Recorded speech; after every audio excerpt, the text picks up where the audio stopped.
शिव शक्तियाँ आ गई। धरती पे शिव शक्तियाँ आ गई। घर घर में होती है जिनकी पूजा, चेतन में वो देवियाँ आ गई। शिव शक्तियाँ आ गई। धरती पे शिव शक्तियाँ आ गई। ओम शांति। भारत त्योहारों का देश है और यहाँ हर त्योहार बड़े उमंग उत्साह के साथ, फुल एनर्जी के साथ मनाए जाते हैं। चारों ओर ऐसा उमंग उत्साह छा जाता है, नवीनता का वातावरण बनने लगता है, लोगों की खुशी का पारावार नहीं होता। और ये हर त्योहार हमें कोई न कोई प्रकार की सीख देता है, कोई उपदेश देता है, कोई संदेश देता है। लेकिन आज ये आध्यात्मिक महत्व धीरे धीरे लुप्त होता जा रहा है और लोग उस तथ्य को न समझने के कारण साधारण रीति से, एक रीत रस्म के रिवाज से मनाना शुरू कर दिया है। वैसा ही यह त्योहार नवरात्रि का कहा जाता है कि साल के अंदर 4 नवरात्रि होती है। 2 नवरात्रि गुप्त मानी गई है और 2 नवरात्रि चैत्र की बसंत नवरात्रि और ये शारदीय नवरात्रि को प्रमुख माना गया है। और 9 दिन लोग विशेष जीवन के अंदर कई प्रकार के संयम अपनाते हैं, चाहे आहार से संबंधित संयम हो, व्यवहार से संबंधित संयम हो, विचारों से संबंधित संयम हो। इसी के साथ साथ मानसिक संयम, स्वच्छता का संयम और भी अनेक प्रकार के संयम को अपनाते हैं। और ये संयम से व्यक्ति के जीवन के अंदर क्या प्रभाव पड़ता है?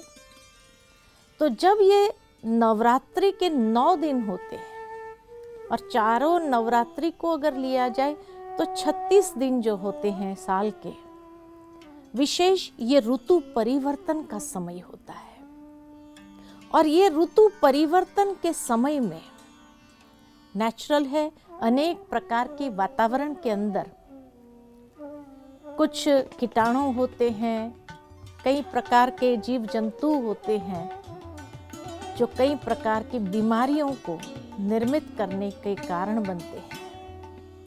तो वैसे समय में जब व्यक्ति 9 दिन संयम रख करके उस ऋतु परिवर्तन के विशेष समय पर जब उसको आचरण में लाता है, तो उसके शारीरिक स्वास्थ्य के ऊपर इतना प्रभाव नहीं पड़ता है। वैसे अगर देखा जाए तो ये नवरात्र का त्योहार नारी सम्मान के लिए मनाया जाता है और नारी का हर स्वरूप सम्मानीय है, पूजनीय है। कहा भी जाता है कि जहां नारी का पूजन होता है वहां देवताएं भी उस आंगन में खेलते हैं। और इसीलिए उस नारी के सम्मान में ये जो त्योहार है, विशेष 9 रात्रि, ये 9 पवित्र रात्रियों का महत्व है। भारत में ये 2 त्योहार, नवरात्रि और शिवरात्रि के साथ ये रात्रि शब्द जुड़ा है। और ये रात्रि शब्द कोई 24 घंटे के दिन और रात्रि के तरफ संकेत नहीं कर रहा है, लेकिन जब संसार के अंदर चतुर्युग के अंत के समय में जब घोर अज्ञानता की रात्रि होती है तो कई प्रकार की आसुरी प्रवृत्तियां व्यक्ति के जीवन में उभरती है और जिस कारण से नारी के सम्मान को कहीं न कहीं आघात पहुंचाने का प्रयत्न करते हैं। इसीलिए ये नवरात्रि का त्योहार सूचित करता है कि शिव की उत्पन्न की हुई ये शक्तियां हैं जिसको देवियों के रूप में दर्शाया है। क्योंकि अगर परमात्मा के बाद इस संसार के अंदर कोई में अथाह क्षमता अगर है तो वो है एक मां, नारी या देवी के रूप में। तभी तो कहा जाता है कि परमात्मा ने अपने बाद जो शक्ति और क्षमता के साथ इस संसार के अंदर किसी को अगर रचा है तो वह है एक नारी, देवी। तभी उनको शिव शक्तियों के रूप में पूजन या गायन करते हैं। ये 9 रूप जो है देवियों के, ये वास्तव में नारी के जीवन चक्र को दर्शाते हैं और ये जीवन चक्र की हर अवस्था पूजनीय है। सर्वप्रथम नारी की प्रथम अवस्था शैलपुत्री के रूप में। शैलपुत्री की कथा हम सभी जानते हैं कि कहा जाता है कि शैलपुत्री का पूर्व जन्म सती का दर्शाया है,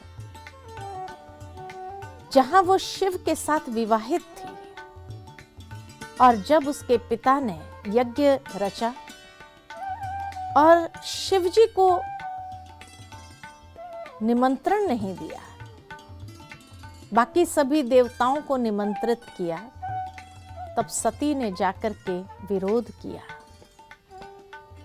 जब उसके पिता ने या परिवार के अन्य सदस्यों ने गलत शब्दों का प्रयोग करके उसको अपमानित किया, तभी कहा जाता वो यज्ञ कुंड में कूद जाती है, क्योंकि उसको शिव के प्रति इतना आदर भाव, सम्मान का भाव था। तो वो कूद जाती है और अपने प्राण त्याग देती है। तब कहा जाता कि दूसरे जन्म में वो शैलराज की पुत्री के रूप में जन्म लेती है, इसीलिए उसको शैलपुत्री कहा गया। शैलपुत्री यानी एक छोटी सी कन्या। वैसे भी भारत में जब भी कन्या का जन्म होता है तो यही कहा जाता है कि लक्ष्मी आई, लक्ष्मी का स्वरूप माना गया है और इसीलिए वो कन्या एक निर्दोष, पवित्र, जिनके प्रकट होने से भी वातावरण के अंदर चारों ओर पवित्रता का आभा मंडल फैल जाता है। और ये प्रभा मंडल ऐसा होता है कि जिस प्रभा मंडल में वो बहुत सुंदर स्वरूप उसका दर्शाते हैं, अर्थात अनेक प्रकार की संपत्ति लेकर के वो इस संसार में प्रकट हुई है।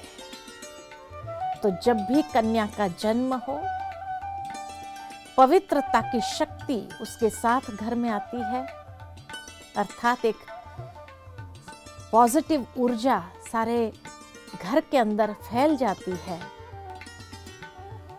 पवित्र स्वरूप बड़ा निर्मल स्वरूप होता है, निर्मलता का प्रतीक, पवित्रता का सिंबल। इसीलिए उसको दिखाया कि हाथ में त्रिशूल के साथ साथ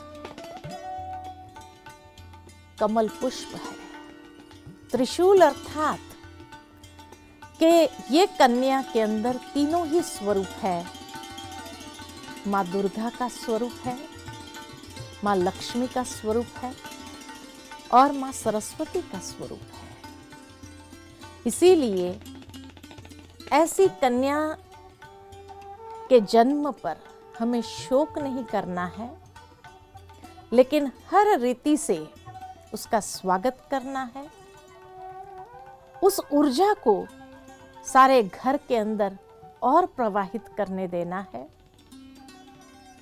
भावार्थ ये है कि वर्तमान समय को मनुष्य को ये संदेश जाता है शैलपुत्री के माध्यम से कि कभी भी ऐसी पुत्री का भ्रूण हत्या कभी नहीं करनी चाहिए, क्योंकि नहीं तो एक देवी को मारने का जो पाप है वो बहुत अधिक माना गया है। तो नवरात्रि का पहला दिन शैलपुत्री का अर्थात कन्या का स्वागत करो, कन्या को सम्मान दो और वो कन्या के पवित्र आभा मंडल के रोशनी को अपने जीवन के उत्थान के लिए स्वीकार करो। भ्रूण हत्या करके आज मनुष्य अगर देवी की पूजा करे तो वो तो कोई फायदा नहीं है।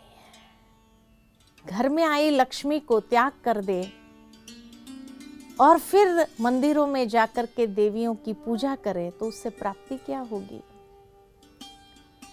ये कन्या भी शिव शक्ति है और शिव शक्ति के रूप में आपको एक वरदान के रूप में प्राप्त हुई है, क्योंकि जो ये शक्ति का सम्मान करता है परमात्मा शिव के भी आशीर्वाद के पात्र बन जाता है।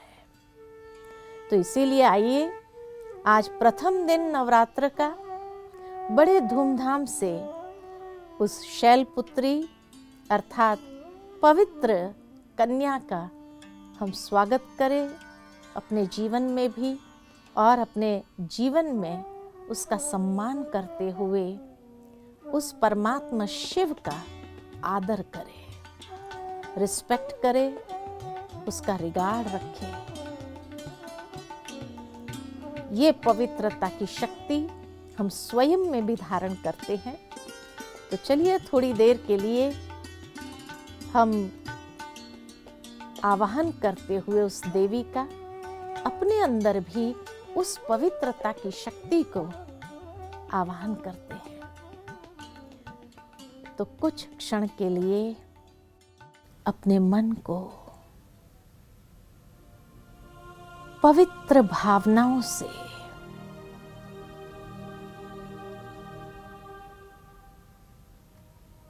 झंकृत करें।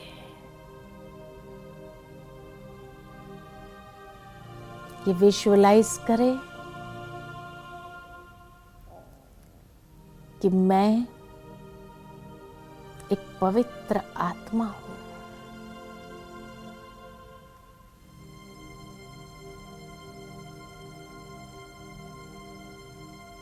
मेरा स्वरूप शुद्ध और निर्मल है। चारों ओर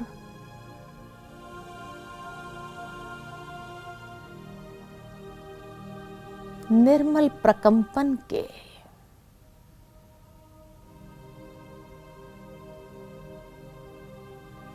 प्रभा मंडल को देख रही हूं।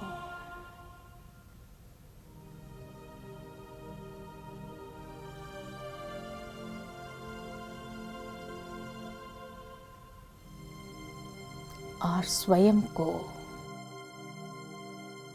उस प्रभा मंडल में समा ले।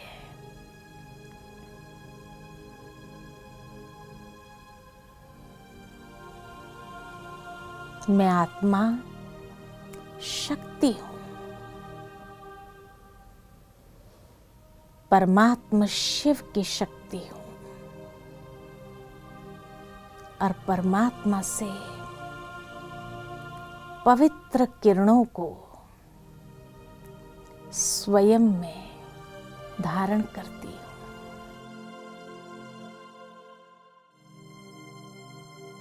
ओम शांति।